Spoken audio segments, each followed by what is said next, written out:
researchers under my supervision in 2020 and 21. We did extensive research in European cities to interview, to conduct in-depth interviews with self-identified Muslim young Europeans, so Muslims on the one hand, and right-wing populist, nativist supporters of parties like AfD or Wilders or Le Pen or similar right-wing populist parties.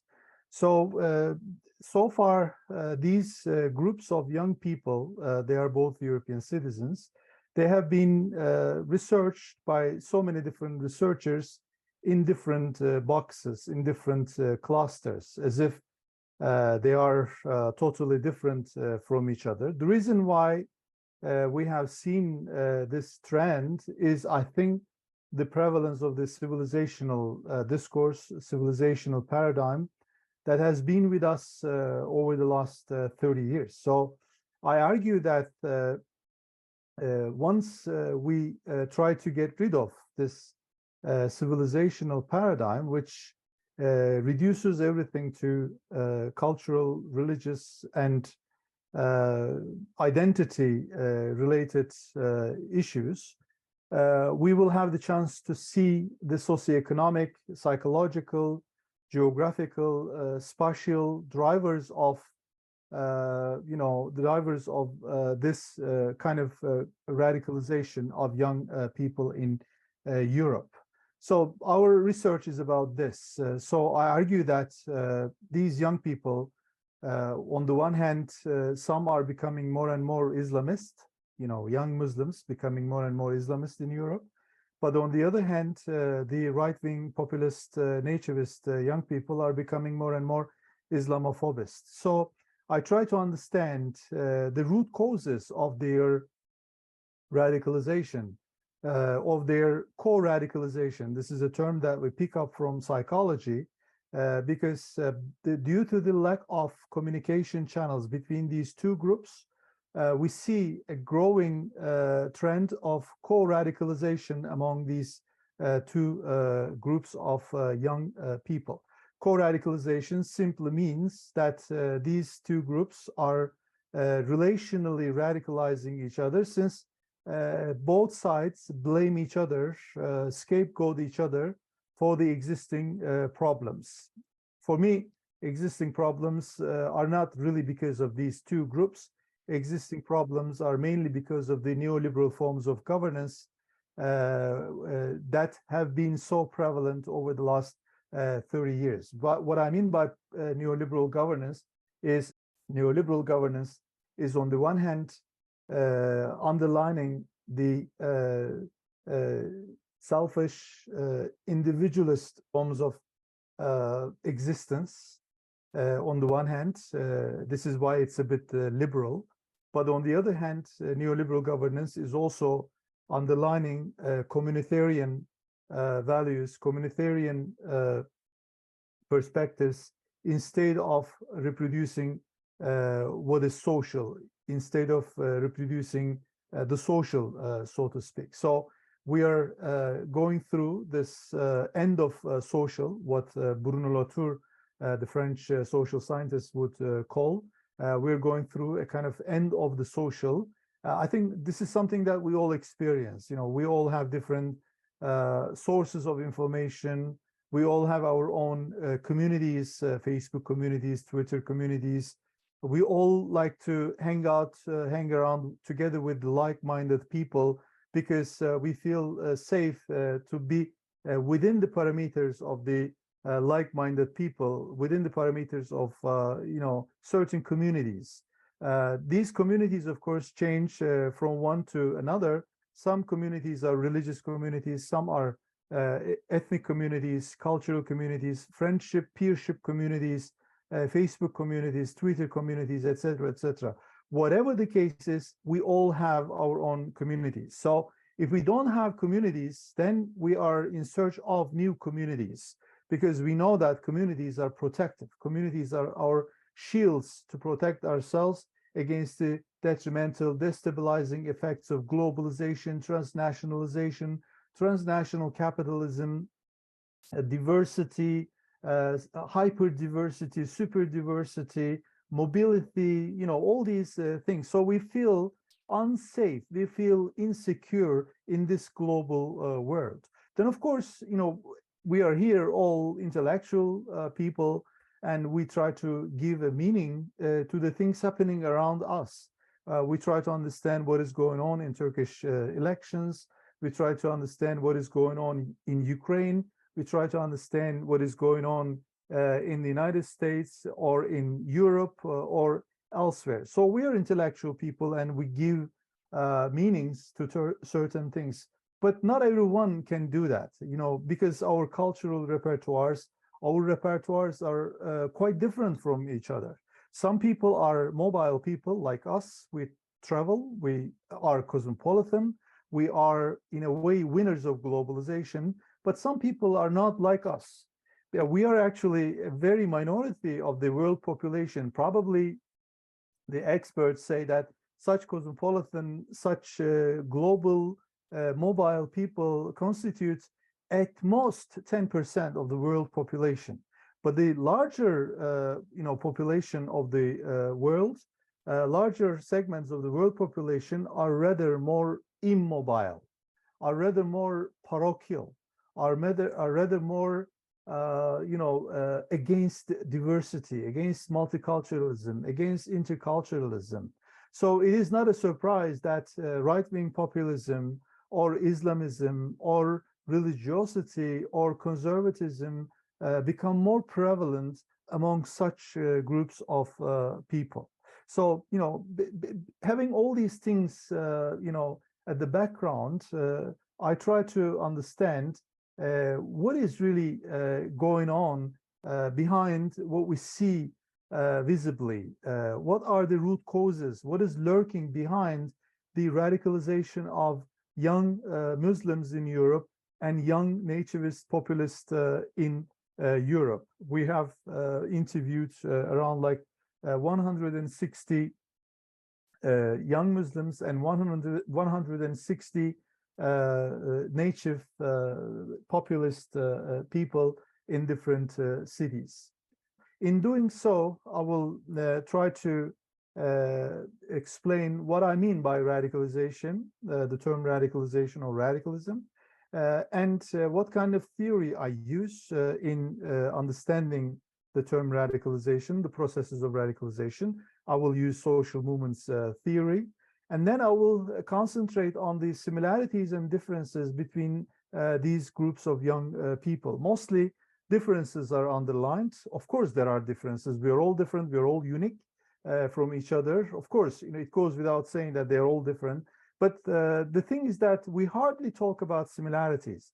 We hardly talk about the similarities between ourselves, guys, even, let alone the similarities between, let's say, the Muslims and the native young people. But we don't even talk about the similarities between us, among us, which actually come from the fact that we are all human beings. If you look at the literature of sociology of everyday life, like Michel de Certeau, Zygmunt Bauman, all these people try to tell us that we are all the same, actually. We are all very similar with each other, irrespective of you being a Syrian, you being a refugee, I being a native living in this city for decades. We are all the same in the sense that we all have the same concerns in our everyday life. Once forget about your cultural markers, religious markers, ethnic markers.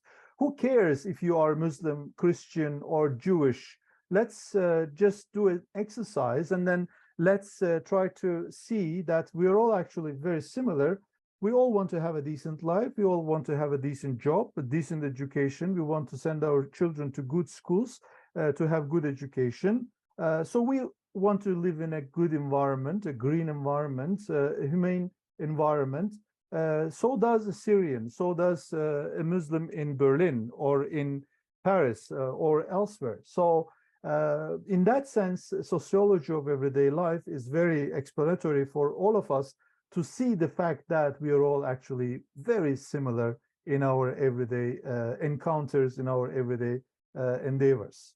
And then I will refer to some of the quotations, direct quotations that we pick up from the field research. And then I will conclude with the assumption that all radicalization is local, all populism is local, all multiculturalism, all nationalism is local, because we tend to forget about the local drivers of whatever we are living, whatever we are encountering, okay? So in that sense, this is a social anthropological research which underline the local drivers of radicalization.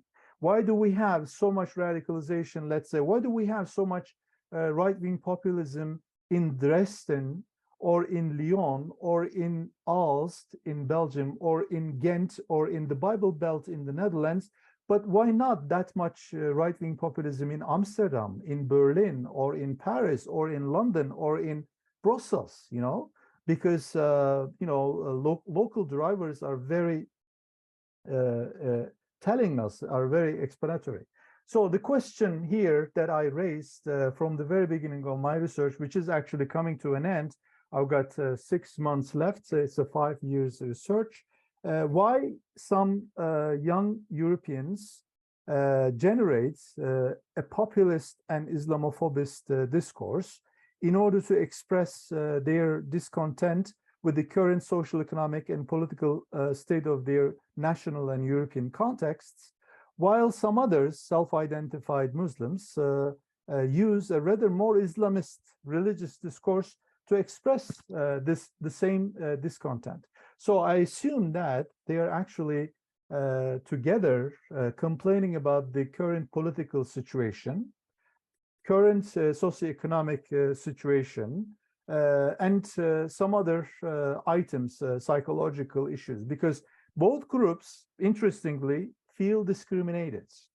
Both groups, interestingly, feel alienated, humiliated, excluded from politics, mainstream politics, and excluded from socioeconomic resources, from the allocation of equal allocation of socioeconomic resources. So we have actually, on both banks of the same river, we have quite a number of young people who are socioeconomically deprived, psychologically deprived, because they are both the sons and daughters of the generations who have been exposed to the process of deindustrialization.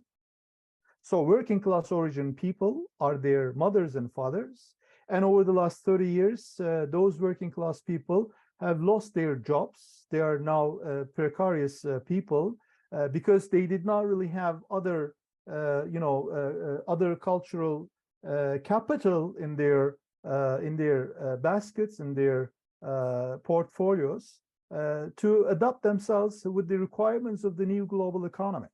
So their children, if they are not educated enough, if they are not skilled enough, they also complain, they also suffer from the same process of deindustrialization in Dresden, or in Lyon, in Aalst, in Ghent, in Rotterdam. Rotterdam, for instance, is a really interesting city. That was the largest, biggest European port until, let's say, 20 years ago.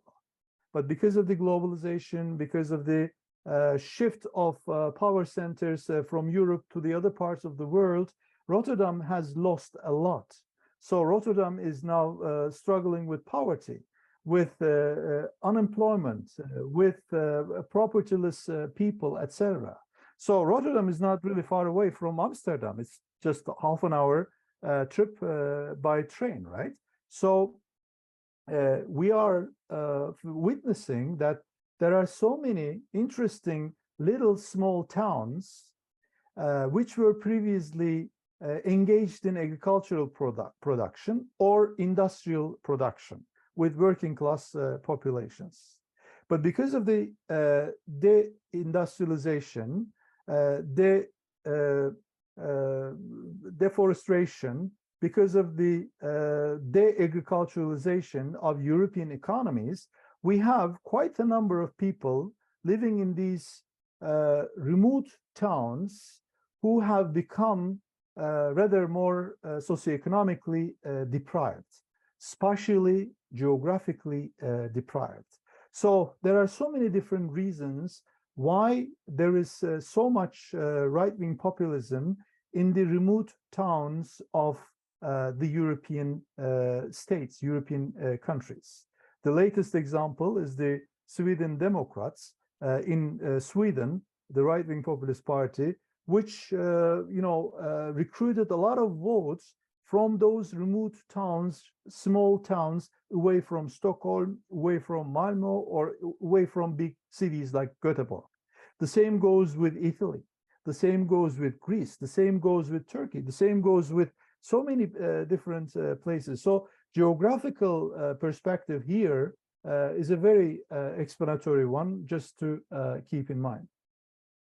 And what I explain here is already published in this recently published book, Nativist and Islamist Radicalism, that I co-edited together with my colleagues Metin Koca and Ayşenur Benevento. There are so many important authors here contributed to this work from different European countries as well as Morocco.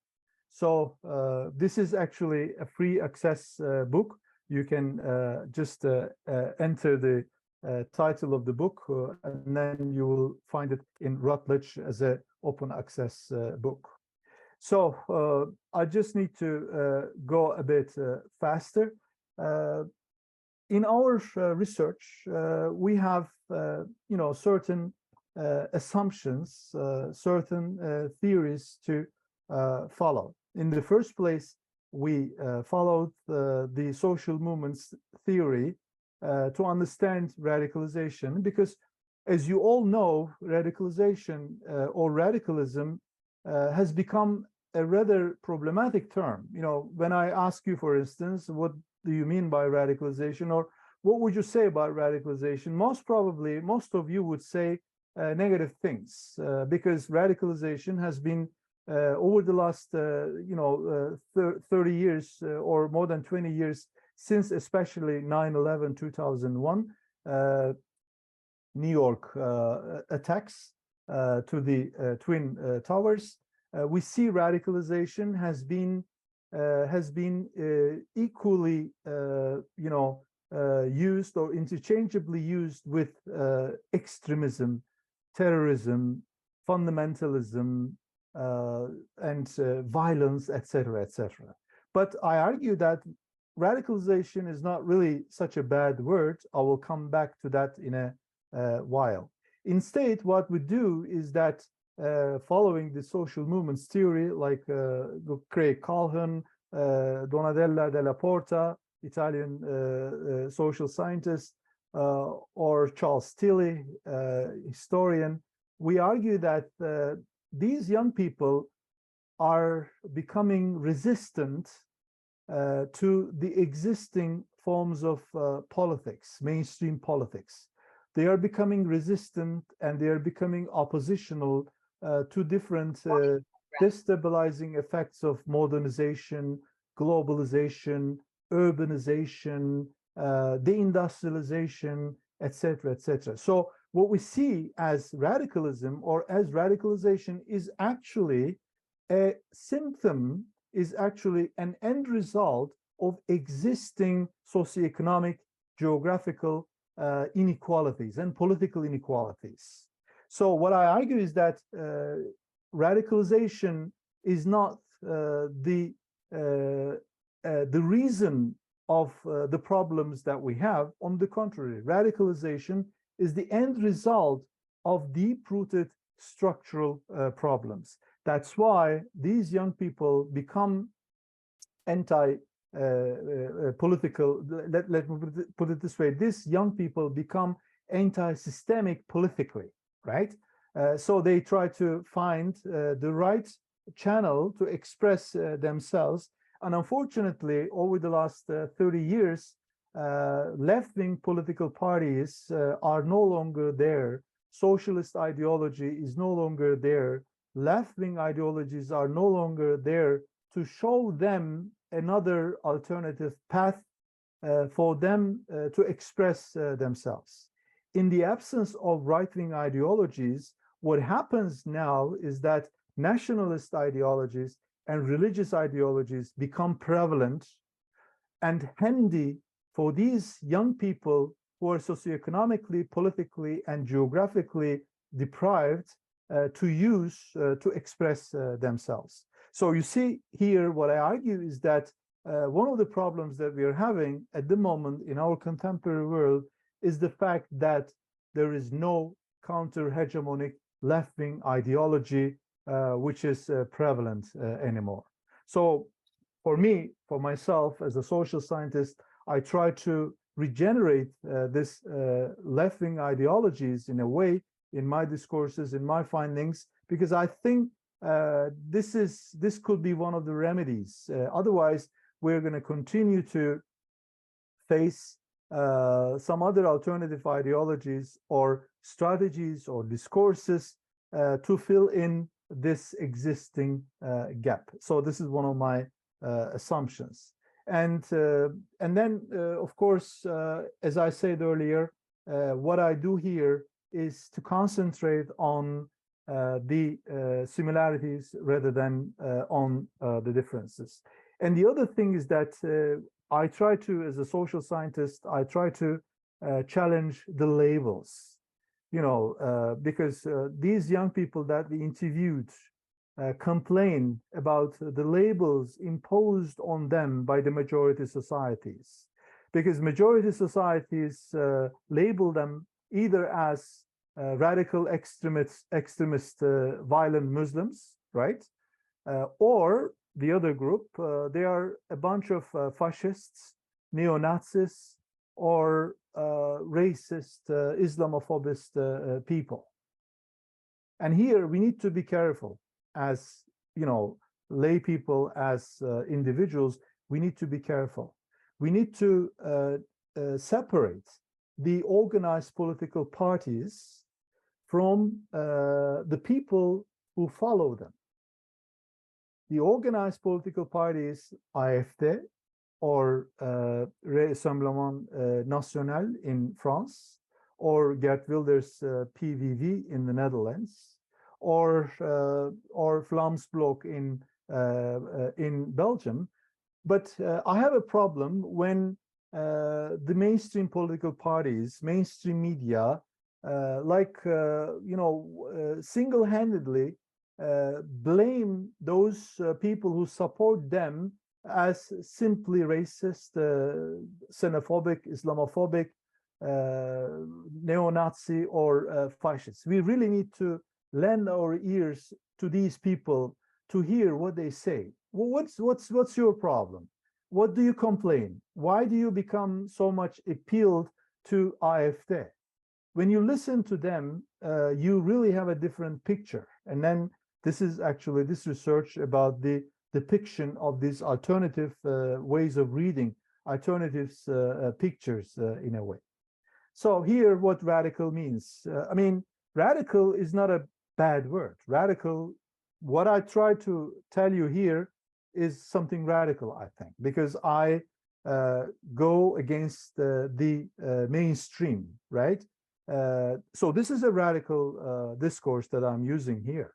Radical has something to do with going back to the roots, trying to understand, trying to see what is going on in the roots of social, political, economic issues that we are having. It is a term that comes from mathematics, from physics, from biology. There is radical surgery, for instance, right? Or in mathematics, there are radicals. So this is mostly something that we pick up from natural sciences. Over the years, the term radical has been also picked up from the social scientists since the 18th century, since the late 18th century. This is something that I will come just in a minute. So I'll just say a few words about our research design. As you see here, around like 320 people we have interviewed between 18 and 30 years old. We had our researchers, native researchers from 4 countries, Belgium, France, Germany, and the Netherlands. We looked at the young people living in these countries, natives, yes, living in cities like Ghent or in places like Rotterdam or in Dresden. But we interviewed young Muslims living in the capital cities, Amsterdam, Brussels, Berlin, and Paris. They're all European citizens with different cultural backgrounds, of course. We use the snowball sampling technique, and we conducted the interviews. There were like 17 questions that we asked. We conducted the interviews in either German, French, or Dutch languages. So the local languages we used to interview the people. And our own researchers, some of them were my former PhD students. Some are newly recruited young PhD students or postdoc students. They used different techniques to reach out to these people. Most of the interviews were made online because of the pandemic between 2020 and 2021. So as you see here, we had 4 different blocks of question in our questionnaire. We had individual questions to understand what is like their parental situation, family situation, and then we had questions about their close surroundings, and then national sphere, and then global European sphere. We did not ask anything about terms like radicalism, extremism, because we know that they all don't like such words, because they know that they are labeled as radicals, as extremists, as even terrorists in some cases. So we did not want to alienate them with such labels, asking them about such labels. So at the end of the day, almost all the interlocutors that we interviewed, they really appreciated the time that we have spent with them. Each interview lasted 1.5 hours, around like 1.5 hours. And then in the end, they all expressed their happiness that somebody listened to them. So when you really listen to the people, they like it. Because really what is really lacking at the moment in our contemporary world is the ability to listen. Everyone talks, but no one really listens. So this act of listening, act of active listening, is really something revolutionary. This is what I think. This is what I see in the interviews, in the field research. So now going back to the notion of radicalization. Unfortunately, as I say, radicalism is being interchangeably used at the moment in the literature, in political arena, in the media, together with the terms like extremism, radicalism, terrorism, violence, fundamentalism, etc., etc. Unfortunately, things are not going very well. When you go back to 1970s, for instance, within the European context, there was a group of researchers, experts who called themselves as Trevi in early 1970s. Immediately after the oil crisis, they tried to understand what is terrorism, radicalism, extremism, and violence. What separates them? In those days, they were actually much more clever, right, and enlightened to see that these terms are quite different from each other. But at the moment, unfortunately, over the last 20 years, especially since 9/11, many people see no difference between these terms. Luckily, lately, there is a group of experts in the European Union called Radicalization Awareness Network. They have a rather nuanced, depiction of these terms, and they started to underline that these terms are a bit actually different from each other. And probably the ERC research, like mine, Horizon Research, like the other research projects, help them see the differences between these terms and these processes.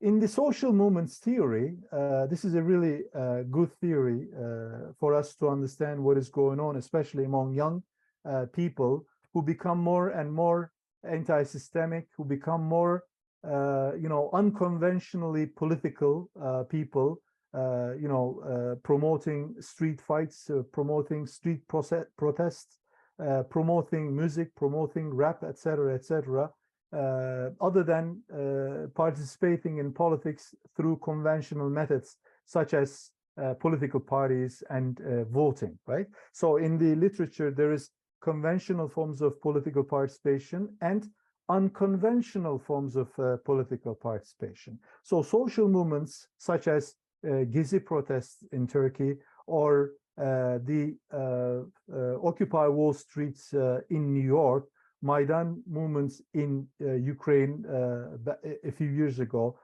or the movements in Hungary in Tahrir 2011. These are all new social movements which really need to be explained better.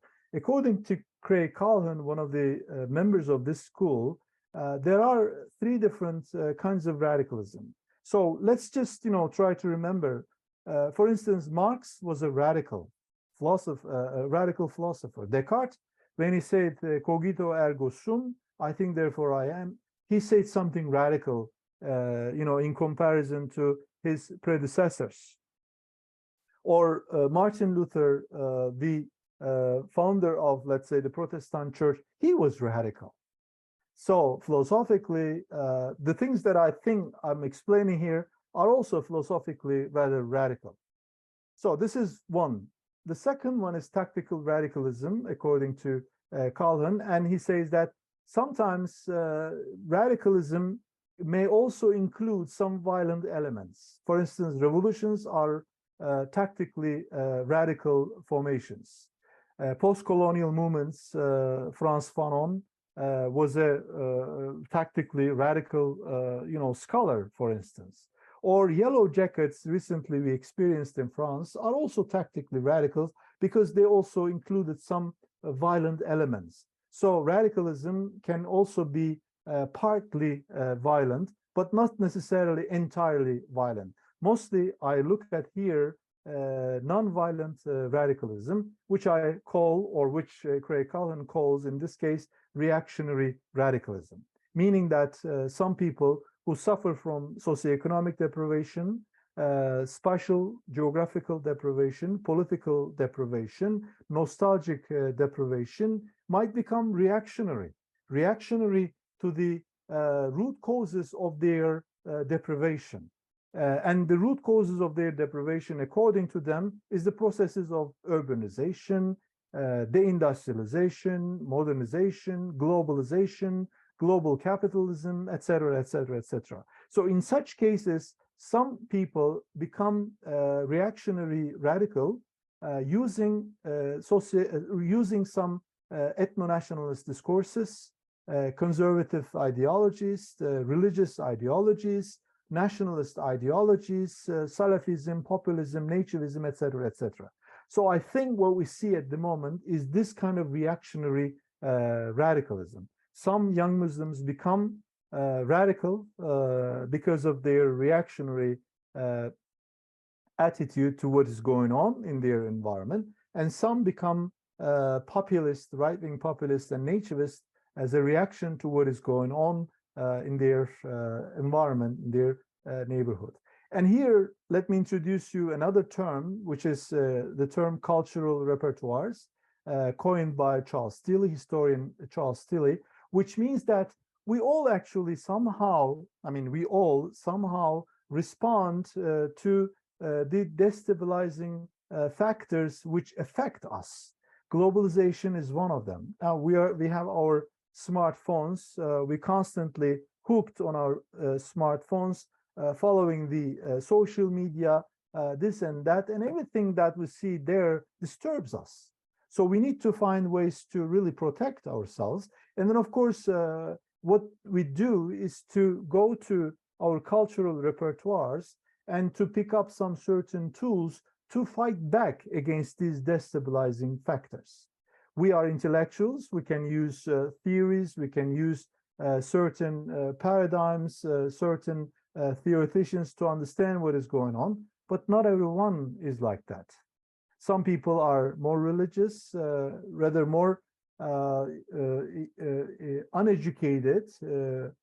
Some people are unemployed. Some people are into conservative communities. Some people are religious. Some people are, nationalist. All these things. So we are actually all the same because we all want to fight back against the destabilizing effects of modernization, globalization, urbanization, whatever you call it. But the way we respond to these destabilizing factors is different.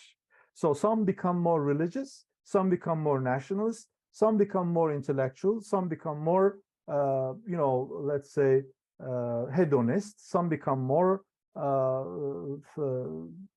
nostalgic, some become more this and that. So then I try to understand what is going on among the self-identified Muslims and the native young people. I see that self-identified Muslims are becoming rather more Islamist, but nativist, populist young people are becoming on average more Islamophobist. But rather than that, they have this strong feeling of being left behind, something that we see very much often among the interlocutors. We see that they are complaining about the Muslim invasion of Europe. This is a popular discourse which started in France by one of these right-wing thinkers. I don't know if you can call them thinkers, Renaud Camus. Great replacement. This is something. So basically, this argument is saying that Europe is being invaded by Muslims and the local populations are being replaced by the Muslims. And this has become quite common in different parts of Europe as well. But the thing is that they complain a lot about stigmatization. They complain a lot about humiliation because they don't like mainstream people calling them as neo-Nazis, fascists. They think that there is really nothing to talk to these people because the mainstream people want them to change. But then who gives you the self-righteousness of asking the other person to change? If we don't really change our positions together, we cannot really communicate with each other. So one needs to be ready to change his or her position, to wait for the other person to change his or her position. And for this, we need really a fusion of horizons to talk to each other, to listen to each other in the first place, and of course, to talk to each other. For this, we need communication channels. In the earlier days, back in the 1990s, 1980s, there were so many youth centers, cultural centers, community centers, supported by the welfare states financially. But unfortunately, together with the rise of the neoliberal governance, the first thing that the neoliberal states did in terms of cutting off budgetary expenses is to cut off the financial support for arts, for cultural activities, for youth centers, for community centers, etc., etc. So the less arts we have, the more communication problems we will have. The less cultural activities we have, the more fight we will have. The less aesthetic forms of expression, as in art, as in arts, as in music, as in rap, as in hip hop, as in graffiti, the more we will have fights. Because these are, very interesting spheres of, these are very interesting venues in which individuals express themselves in aesthetic ways.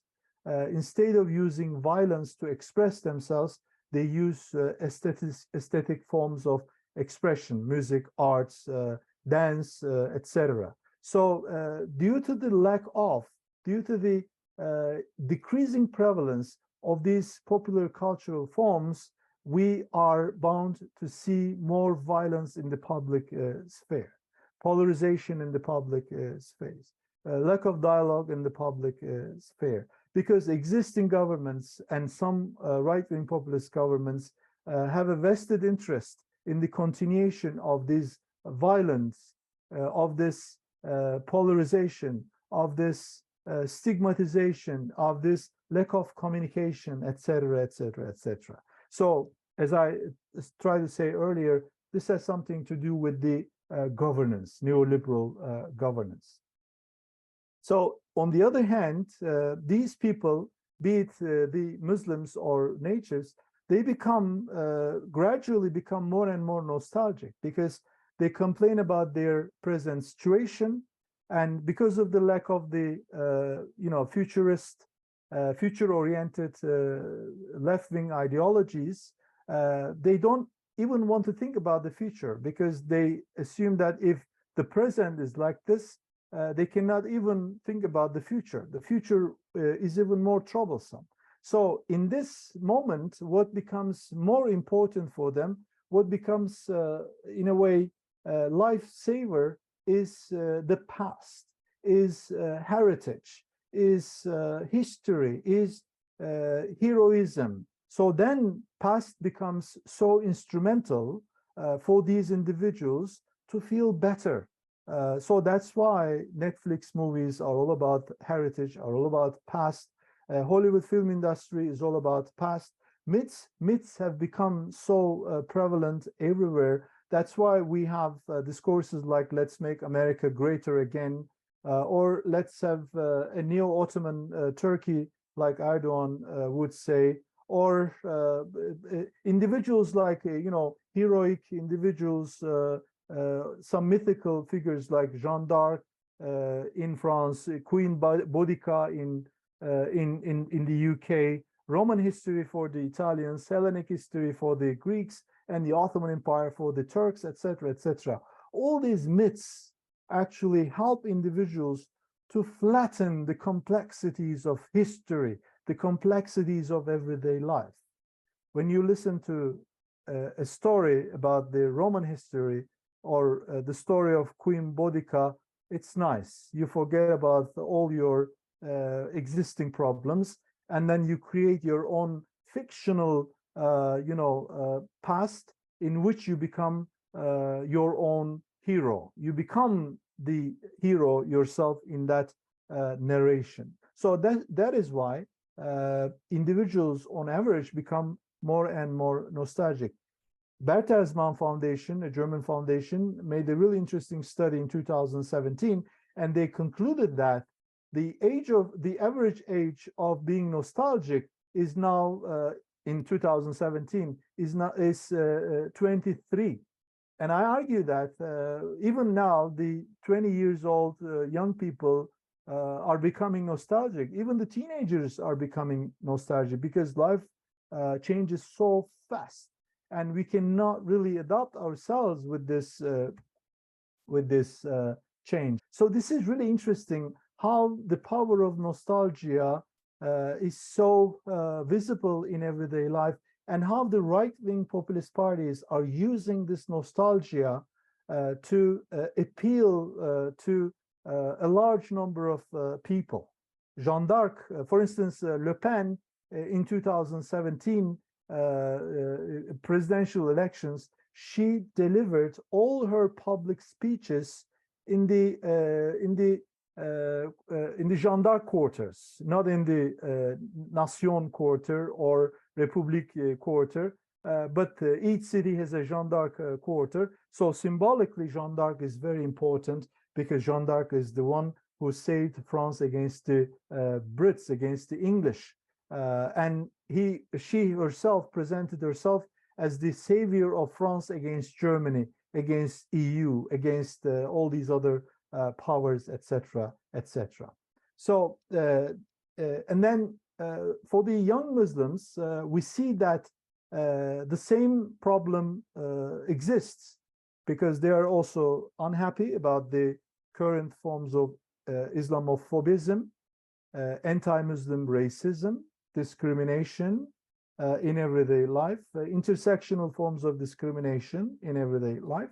So they need to also find ways to feel better in their own environment. That's why some of them appeal to, let's say, Erdogan, who is the world leader, one of the world political leaders, who make them feel a bit better because of their long-lasting, socioeconomic, political, ideological deprivation, etc., etc. So this is why the search for the past is a very important one. And then comes here a really interesting intervention by Michel de Certeau and Olivier Rouaille. Michel de Certeau says that there is a really interesting similarity between the left and Islam, the left-wing ideology and Islam. They are quite similar because they both promise to their adherents, to their followers, that another world is possible, right? That's what socialism is all about. That is what communism is all about. That is what Islam is all about. Another world is possible. But then there is, of course, a big difference between these promises. The left promises to its followers that another world is possible, a world that is not yet lived, a world that will be lived in the future. It's an utopian world. It's an utopic world, right? It has something to do with the future, prospective. But then Islam promises a world to its followers, a world that has already been practiced, that has already been experienced. And the world of Muhammad, the best Muslim ever, is the ideal world that the Muslims should adhere to, should appeal to. You see, the differences and the similarities between these two ideologies are really interesting to note. Olivier Rouaille is one of our colleagues who had also done extensive research on young Muslims. And then he argues that, well, Islam is not really being radicalized. Islam is not becoming radical.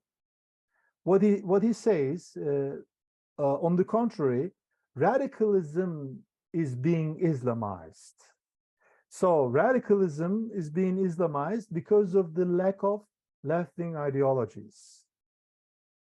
Individuals, of course, because of their socioeconomic, political, nostalgic, psychological deprivation, geographical deprivation, they become radical. But then the problem is how you're going to express your discontent, your radical discontent. In the past, this radical discontent was expressed through left-wing radical formations. There were radical organizations, left-wing radical organizations. But recently, this radical stance is being explained through Islamist discourse.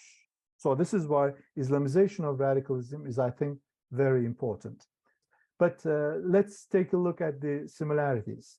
Similarities, this is the question we asked to the Muslim interlocutors. And then we have seen interesting parallels about their expressions on mobility. They want to become more mobile, but they cannot.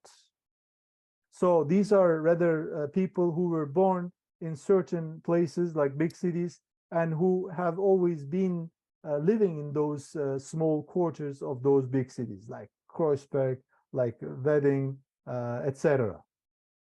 So the same goes with the young native population, because you guys are mobile, but these guys are not mobile at all. They are born in certain places, they live in those places, and they're not interested in Erasmus, they're not interested in student exchange programs, because they don't have that in their habitus, right?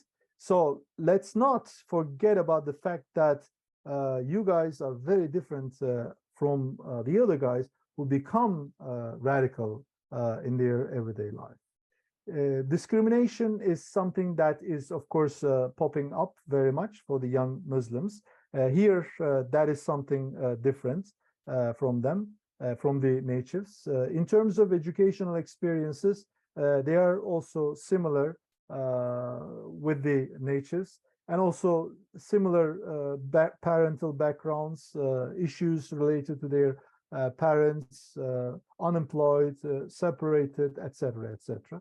So the same question asked to the natives, we see again similarities. But the difference here comes for the natives. They constantly talk about their family problems.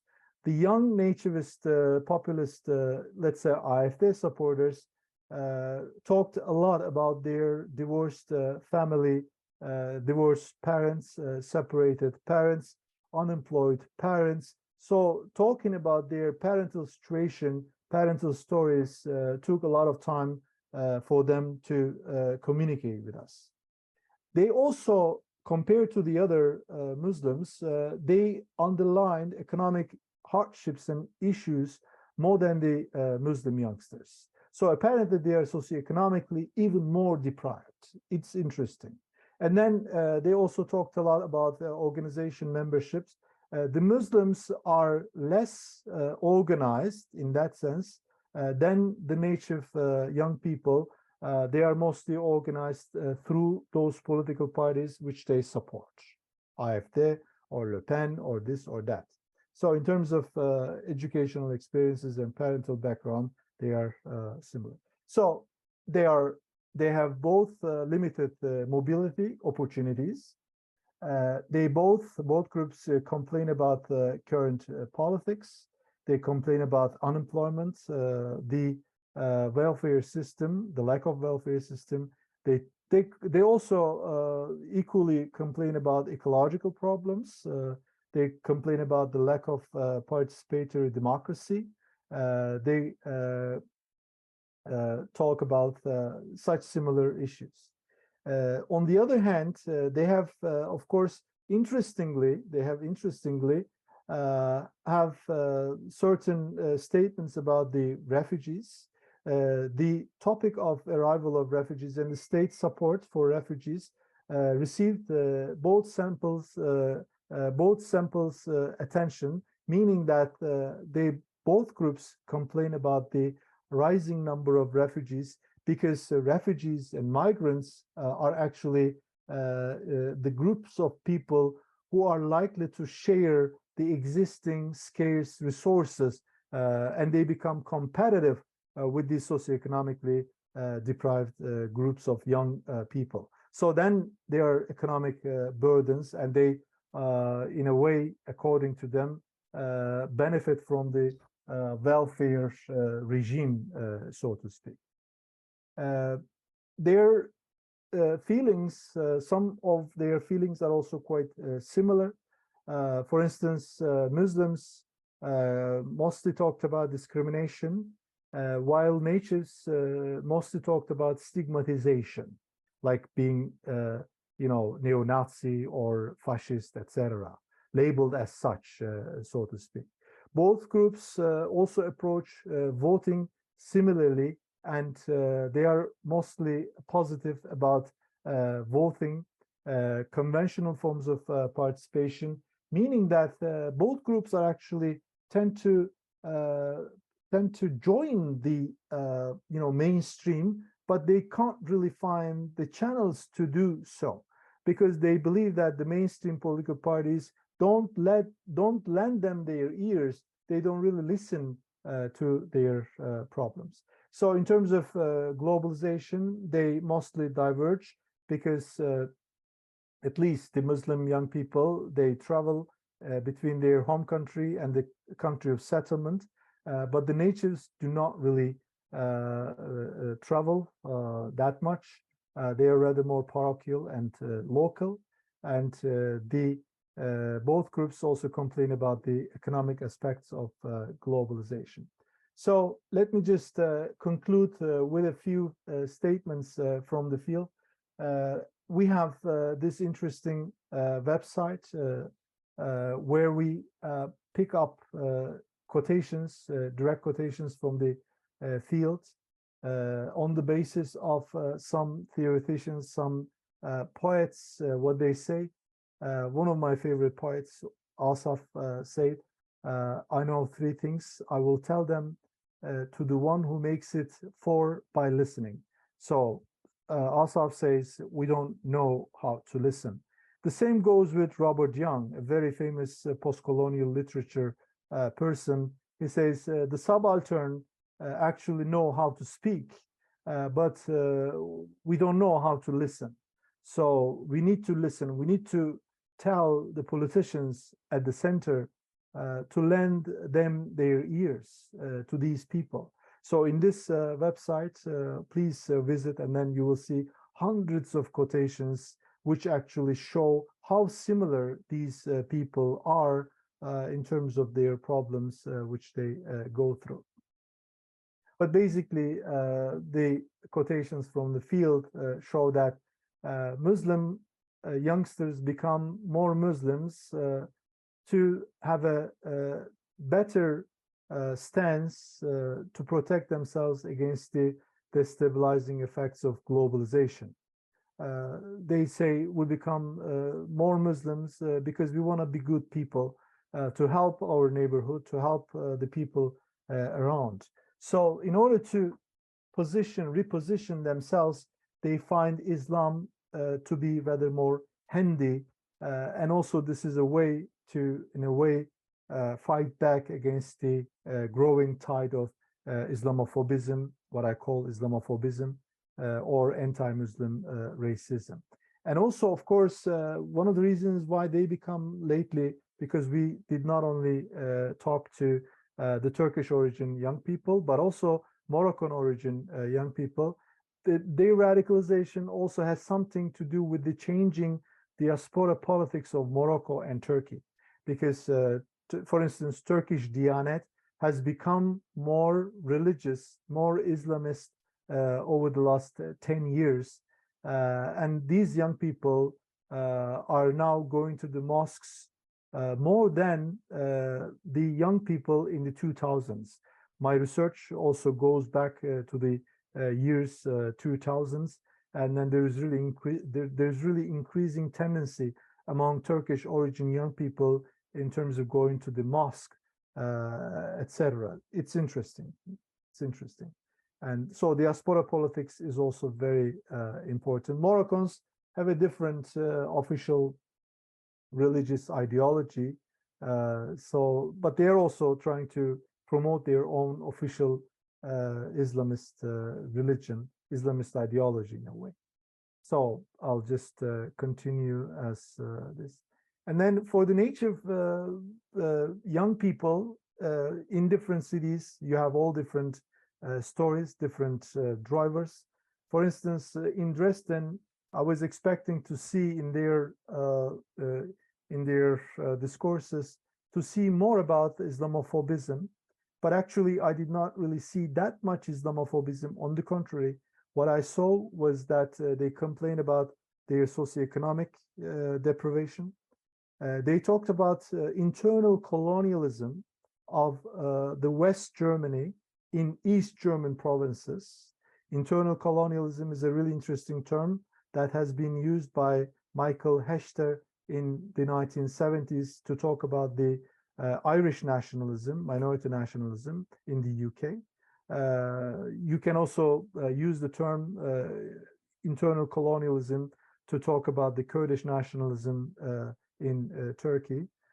So it was interesting for me to hear these young people talking about the promises given to the East Germans by the Helmut Kohl administration back in the 1990s during the reunification, for instance. So there is a different story there. It's not about Pegida being very Islamophobic or AfD being very Islamophobic. When you listen to these people, for instance, they complain about the fact that 60% of the top ranking positions in East German provinces are taken by intellectuals, elite coming from West Germany. So there is still a divide between East and West Germanies. And this is something that Germany could not really handle so far. So lately, for instance, AfD has become even #1 political party in terms of electoral support in the East German provinces. So there is a problem there. There is a problem there. And in France, we have seen in places like Lyon, Toulon, etc., we have seen many young people talking about the feeling of lagging behind Germany.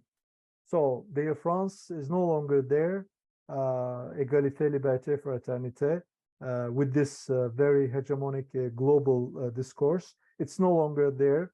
On the contrary, what they see is a France that is lagging behind Germany, lagging behind many countries of the EU.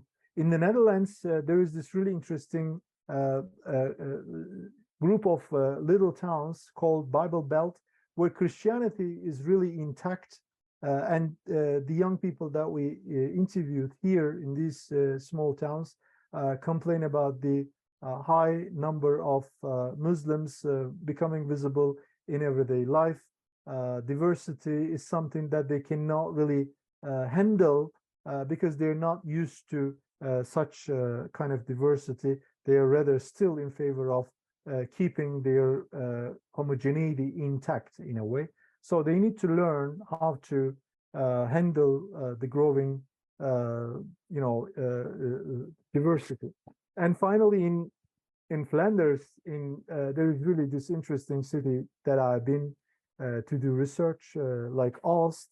It's 15 minutes from Brussels, not very far away. But the moment you get into the city, it's a small town, you get paralyzed with the poverty, with the deindustrialization that you come across in the city. It's a very homogeneous city in terms of the profile of the people, but people suffer. People complain about the, people coming from Brussels, bureaucrats, because in Brussels rents are very expensive.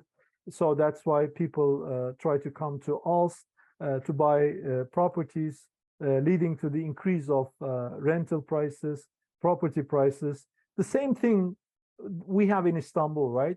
People complain about the foreigners, people complain about the Middle Easterners, rich people increasing the rental prices, buying properties, buying citizenship. So everywhere is becoming really similar in terms of the problems that we all go through. So this is my conclusion. What we see is that the fight is not really between the crescent and the cross.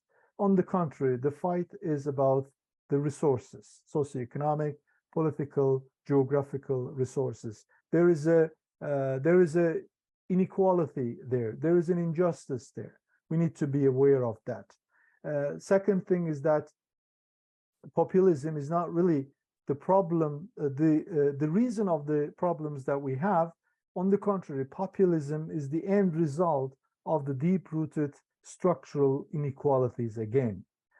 Co-radicalization is unfortunately the problem at the moment we have, because both groups scapegoat each other, assuming that one is the main problem for the other. One is the source of problem for the other. That is not the case. And I argue, if these things were happening back in the 1960s, most probably these two groups would get united in an alliance to fight back against the state which they complain about. Because in the 1960s, if you follow the works of Gramsci, Laclau, there was more developmentalist paradigm, more social paradigm instead of civilizational paradigm, which is very popular now, religious paradigm, culturalist paradigm, which is popular now. Things will be really different. So I still believe that there are ways to make these young people to really talk to each other, to really listen to each other, to see that they're actually socioeconomically, politically quite actually similar. So what I see is that this form of radicalization is not necessarily a threat to democracy. On the contrary, they speak out, they talk, they have something to tell you, politicians, media specialists, and intellectuals, scholars. And this is, for me, a struggle for further democracy. It all depends on the way we frame the things that they have, the things that they try to tell us. If you don't listen to them, of course, you're going to say that these are a bunch of fascists and Nazis. But when you listen, you have a very different picture. So the problem is not at the periphery. The problem is at the center. The problem is that the center doesn't listen. The neoliberal center divides. This neoliberal center polarizes. The neoliberal center uses cultural, civilizational discourse. So in order for a better future, in order for a better world, we need to stick to the assumptions that the problems that we are having are socioeconomic, political, and geographical problems, but not cultural problems, but not religious problems, but not civilizational problems at all. So thank you very much for listening to me.